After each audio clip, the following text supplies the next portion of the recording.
the structure of Everton is so interesting. The stats here in regards to what the behind the scenes was after the end of the 2017-2018 season, they've had 3 directors of football in place since then.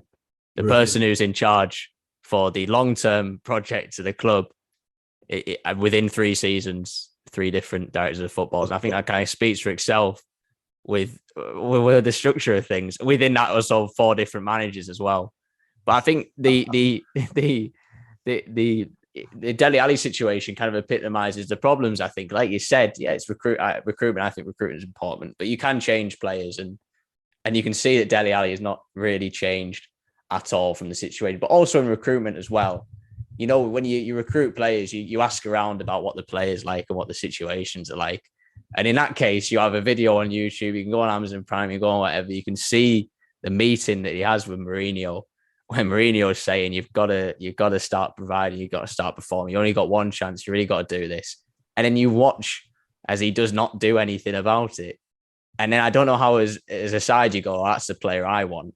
And you think we're going to fix that player. You can't. Surely you don't think you can fix it or change that player when you've got a great structure in place. I think another thing as well was, in terms of managers, you're recruiting managers as well. And I don't have anything particularly against Frank Lampard, and he did a good job at Chelsea. But say with Newcastle, for example, they're in a situation, a relegation battle, and great recruitment with the players, by the way, but with the manager as well, getting a manager in who has performed well at the bottom half of the table, who knows how to get out of relegation battles. And if you're Everton, Frank Lampard, he just does not have that experience of being a manager in that situation, handling those players and handling that messy situation. He's handled Derby, who are going for promotion, in which everything's going well. He's managed Chelsea as well. Yes, they've had problems, but in this kind of similar vein, they've faced problems that has kind of brought unity. He's got young lads. He's done a good job. I'm not saying he hasn't.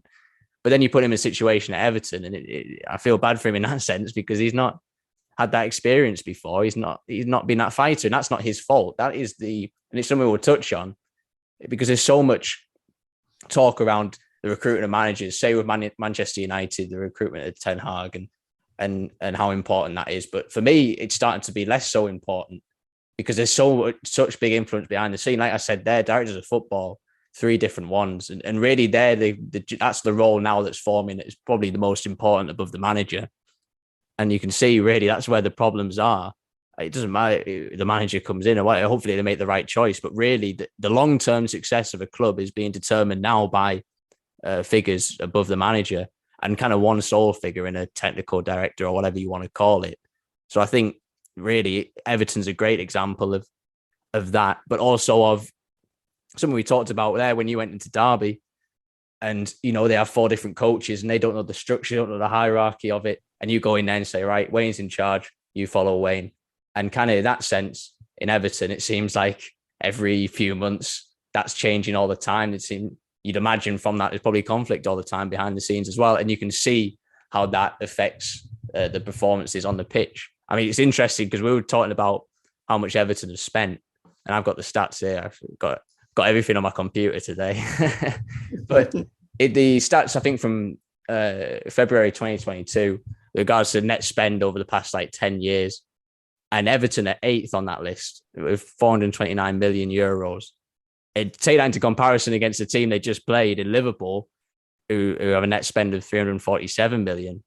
And I think the contrast, it's an interesting table to look at, because you think money informs the performance of teams, and really you probably expect a league table to look exactly the same as the table of net spend over the past whatever years. But the reality is you see teams higher in the league who, yes, have money, but really have structure. Liverpool is a fantastic example of that. They only have so much money, and that's why I say recruitment is important, because I think the recruitment at Liverpool has been unbelievable, really. For example, and this is again another example where, yes, Klopp's a fantastic manager. That's what's made them so good as well. But say with Salah, for example, he wasn't Klopp's choice. Mo Salah, he didn't really fancy him that much. And really the recruitment behind the scenes, that's in charge of that process, and they recruit really great players. Of course, Klopp has his advice in that as well. But it's evident there's a really good structure in place at Liverpool. They've kept a manager in for a long time. They have people in place behind the scenes for a long time. And they've built success from that. And that really contrasts to Everton and their situation where they've spent more, but they evidently don't have that cohesion. They don't have that structure. They don't have that hierarchy behind the scenes, behind the coaching staff, behind the players, the people above all that. I think that's really lacking. And you see how that affects the performances on the pitch over a long period of time. Yeah, I think we talk about ownership and we talk about, what's a good club, bad club, and with Kirshner now taking over from Derby and what does he need to do. And we had the transfer forum last week, as I say, at Old Trafford, with a lot of recruitment people, scouts, agents coming together and technical directors. And we were talking, the subject was, what's the perfect structure?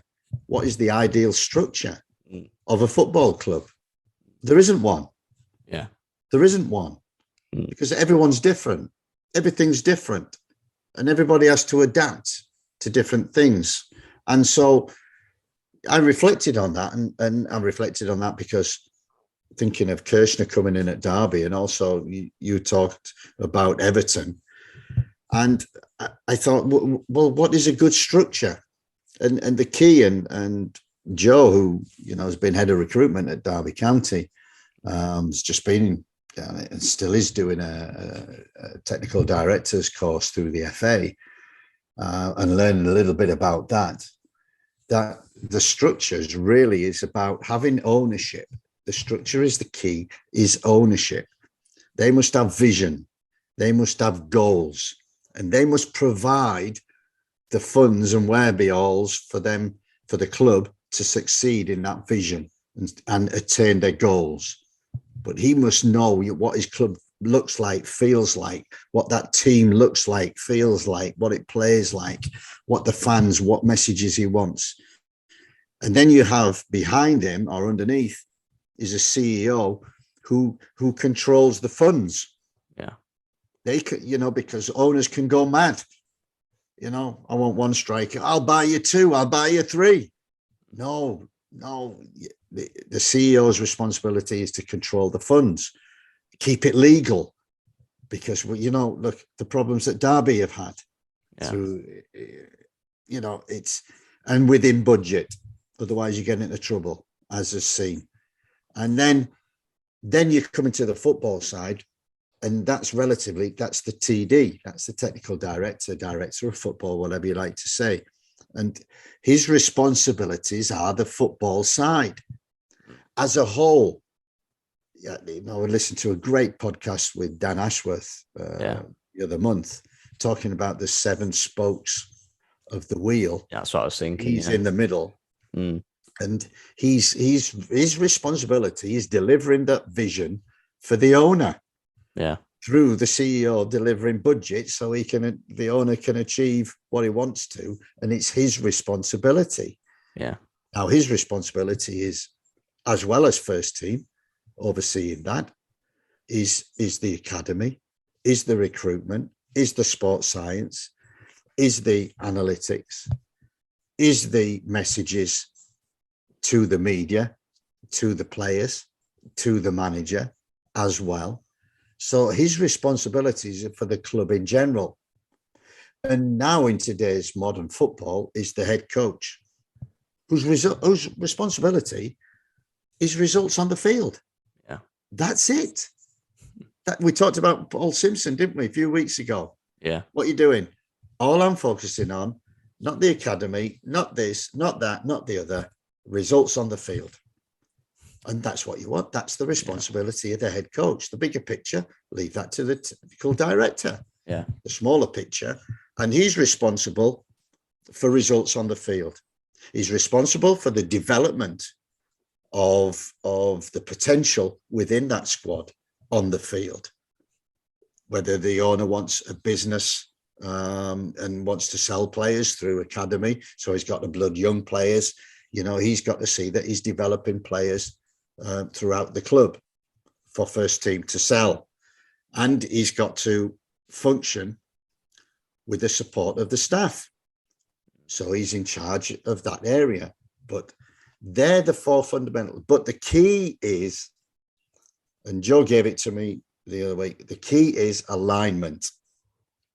If them four important people are not aligned in a football club, then you get mixed messages. Yeah.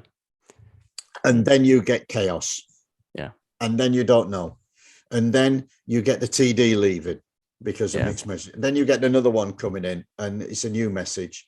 And then you get another one, it's a new message. And then all of a sudden you're going for this and it's different from the owner. Alignment is the key.